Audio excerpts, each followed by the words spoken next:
Hello and welcome to another video. Smash that bell so you can get those notices. And please, please, all us vampires want you to subscribe so you can get the best vampire content free money can buy, if there's such a thing. Well, enough of that nonsense. On with the show. Fumbling with the keys of the lock as I shut the old wooden door. I was standing in the rain. Beautiful, another gorgeous New York night. Messing with a stupid deadlock, it finally popped as I ran through the rain with my jacket over my head, jumping into my car. It started right up. No problems. Whew. At least that worry was over. Well, B&Ws aren't really that good, in my opinion. At least mine's not. But it's off to Sarah's house. We have a party to go to. Putting the car in the drive, I go down the road. It's fall foliage. The trees are turning different colors. It's beautiful out. Even in the dark, in the rain, you can see the beautiful colors. The oranges, the yellows, the reds. I love living in upstate New York. It's gorgeous. As I pulled up to Sarah's house, I honked the horn.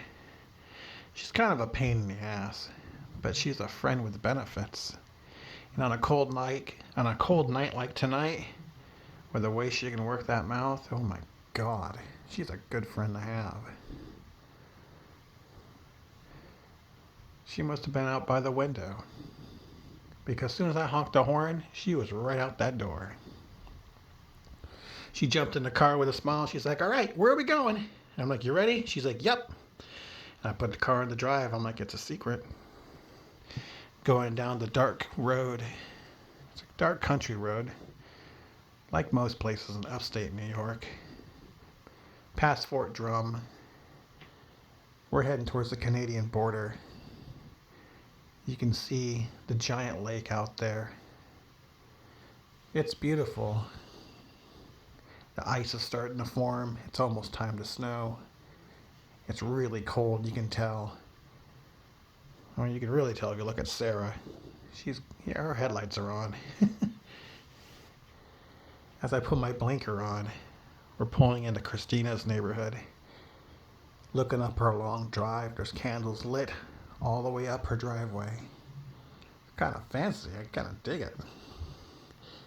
You can hear the gravel underneath the tires of the car as the rain lets up a little bit. She lives over by the lake. It's even colder around here. My old convertible doesn't really keep the heat. You can definitely feel it. Parking the car, I didn't worry about locking it. Looking around, seeing all the fancy cars. They're not going to steal mine if they're going to steal a car. As Sarah kind of walks right next to me, excited. The two guys at the door.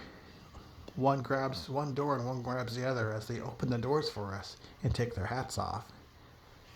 As we step into the main room by the front door, there's like a fountain in the middle. That's pretty cool, a fountain in the middle of a house. It's a little higher class than I'm used to. That's when Christina walks up and says, oh, you guys made it. I'm so happy. She gives Sarah a hug, purposely squishing her boobs. She kind of looks down and says, nice. And then gives me a nice hug, pinches my ass as I kind of jump a little. She's like, oh, you like that? And she grabs both our hands. It's like, this is the main ball. As the front doors to the ball open and everybody's dancing. It's a masked ball. I've never seen so many beautiful people in my life. Top hats, beautiful dresses, the chandeliers. Everybody seemed like they had a glass of champagne in their hand. All red, no white. There's food everywhere. I was like, Christina, I'm not even dressed for it. And Sarah's like, yeah, I didn't dress for this kind of a party. And well, Christina's like, I got you covered. A waiter went by And she grabbed this little stick thing that had a mask on it. She's like, well, here's one for you and here's one for you. She looked at Sarah.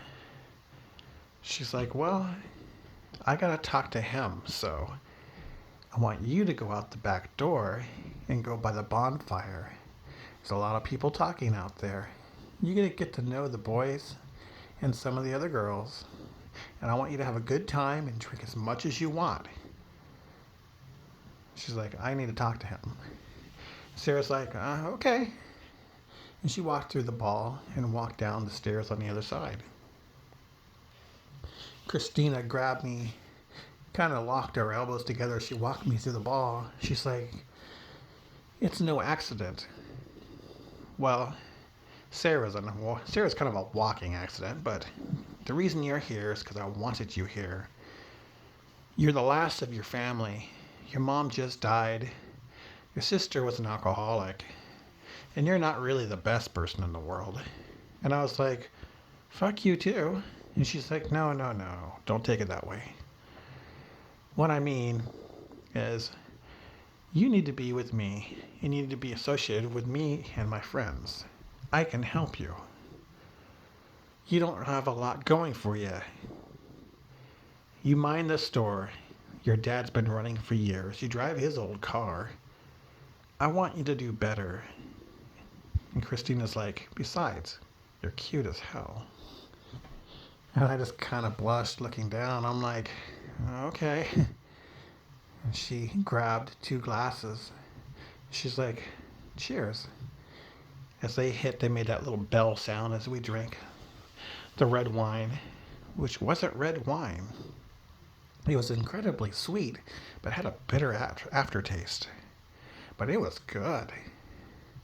I was like, wow, Christina, you know how to throw a party. This is really good. As she grabbed the glass out of my hand, she rubbed the top counterclockwise, making that bell noise, and the glass filled up again. And I was like, wow, that's a cool trick. Kind of looking up at her, smiling. That's when I saw the glow in her eyes. She had the kind of a sheen in her eyes like a cat would have. I kind of kept it to myself. I didn't say it, I noticed it, but it was pretty interesting. That or I just had too much to drink. She's like, there's state senators here. There's county members of the board here. I'm well connected and I got a ton of cash. You need to be mine. And I was like, well, one step at a time. Let's get through dinner. As I kind of laughed. As we walked through the ball, we walked to the back porch. And that's where I saw a big bonfire. And there was lots and lots of people. The girls were gorgeous. But the guys, they were like twice the size of a normal person. They were huge. This one guy was like 8 feet tall. And he made a giant scream, and they started ripping Sarah apart. And I kind of took a step back, and Christina wrapped her arms around me. She's like, just watch. And they tore her limb to limb, holding the limbs of Sarah above their head. They were screaming as they were drinking the blood out, throwing them into the bonfire. As one of the biggest guys punched through her ribs, with both hands breaking the ribs out of the way and biting the heart out of her chest. Covered in blood, he held her torso in the air and then threw it in the fire. I am not afraid to say I was scared shitless.